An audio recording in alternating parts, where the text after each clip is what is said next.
I'm surprised it took so long for other folks to come out and publicly say it. And you and Tyler really created a platform for people to feel comfortable to say things like, finally somebody saying that has a platform that isn't the other guy that you mentioned that has had him on his show.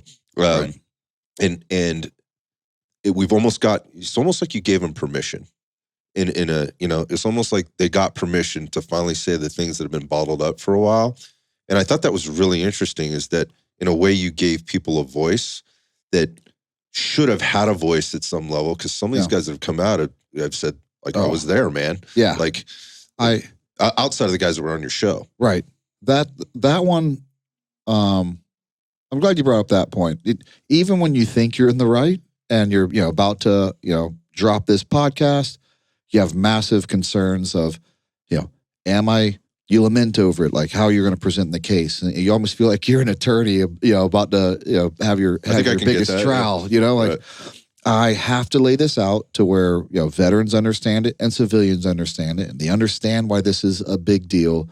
I have to make sure that everything I'm saying is right. And then when you finally get done recording that video, you're a little bit nervous and you're like, I hope I did it right. You're always going to look back on it, be like, I wish I'd have said that a little different. I wish,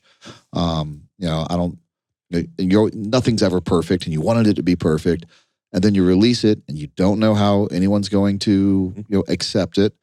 And then for other veteran podcasters to take that and back us up and be like, because I didn't know. Like, no one, here's a comment for a best-selling book. I don't know who read that book. No one in the veteran community did. No one ever liked him for whatever reason. And that's not a podcast. Like, no one really had real specific reasons. Like, if they did, they were more like personality things, right? And when we finally did the research, someone finally read the book. Someone finally listened to I listened to every podcast he did on research. And now they're validated. Like, I knew I didn't like this guy, but now I know why.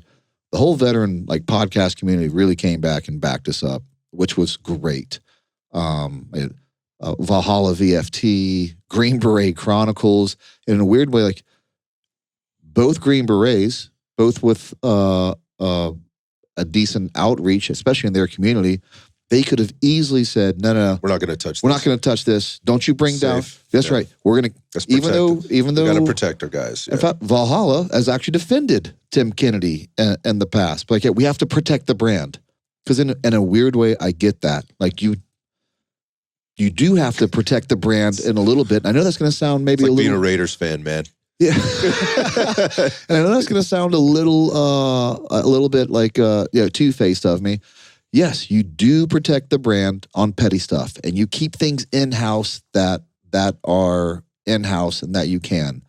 But Tim's the one that went public, and now it's a public topic, and those guys really backed us up, and it made me feel good because it's not just us. Integrity mattered to other people in the community too. Yeah, and they came out. They were definitely voicing that. I've seen quite a bit of it, and I try to pay attention. I don't get too deep into it. Like, I don't go to bed thinking about this stuff at night. But when I see it, I pay attention. I listen to it. There's another end of this though. There's the other side of it, and that's the civilian community, or maybe even some from the veteran community that are still standing tall behind the book or behind anything he said or whatnot. And they've even gone so far as to make accusations against you specifically and Tyler, just the show in general, I guess, about you guys not being supportive of veterans and actually hating the veteran community. Right. And backing it up with the name of the podcast. This is what they're trying to do. They're just trying to tear people down. How does that make you feel? That's people. I'm sure you've told this to people. I'm sure you've heard this. Don't go to the comment section. Yeah, right. Don't go to your own comment section. Don't do it. And every now and again I do, and that's the one that gets me. That one really gets me. We're not just veterans tearing down other veterans arbitrarily. Like, how messed up would that be? Like, really, like how absolutely devious would you have to do to be like, you know what? I want to get bigger and more famous, and this is how we're going to do it. We're going to randomly attack good people and drag them down. That would be as egregious as some of the tall tales that were told in the book. Exactly. And for us to do so much research and to back up everything we've said with teammates that were there and be 100% correct and be very vocal about it to say, hey, the truth matters, integrity matters. We're doing this for the right reasons. I'm going to be professional about this. I'm not going to call people names. And to still get like that type of reply to it, I don't know, those sting. Just be honest with you. Sure. Those sting. I'd love to see him be like, I don't. Lions don't care about the opinion of sheep, but they do. They sting a little bit. Yeah, I think it's a good place to transition into kind of the things behind the podcast, because people get into the podcast, they get the drops once a week, on Monday, and then maybe they're going to the live stuff that you guys are doing on YouTube and so forth, and that's what they get. Yeah. And in the beginning, right, in every podcast, I like to hope that people are not doing this and fast forwarding through those things. You guys do a pretty good job actually of doing a good deal of it organically. Right. Yeah. I think that's important for the people that support the show, because these things don't happen without support.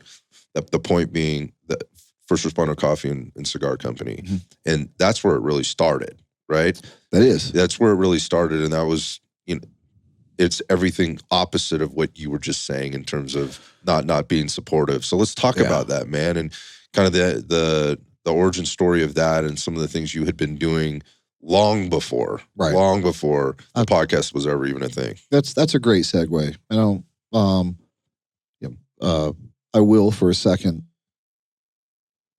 Sometimes you have to, in order to defend yourself, like you can't keep everything in secret. Like you have to talk about yourself. Yeah, that's what I'm asking you to do. Yeah, talk about yourself. And it'll always feel awkward, But to say that, that's the type of person you are, like a veteran that'll tear down a veteran community, from a guy who signed up after 9/11, zero intentions to go into the military, will sign up for 9/11, serve his country for 20 years, go through every level of special operations all the way to the top, take a bullet for his country, take a grenade to the face for his country, and then get out and train SWAT teams for free, and realize that there's a massive need to support first responders, and we'll start a business of coffee and cigars where we've given away more money than I've earned in my own business, because the money I've earned in my own business in 2 years has been zero, and I still go out and train people for free. We gave out $25,000 last year, and to say that's the type of guy that'll tear down a veteran just for money and fame, you have no idea what you're talking about. And there's another thing I don't talk about a whole lot, but if you pay attention, it's out there. By the way, in between all of that, still works for the Sentinel Foundation, a nonprofit to rescue kids around the world. Okay, that's a shitty thing to say about me. You have no idea who I am.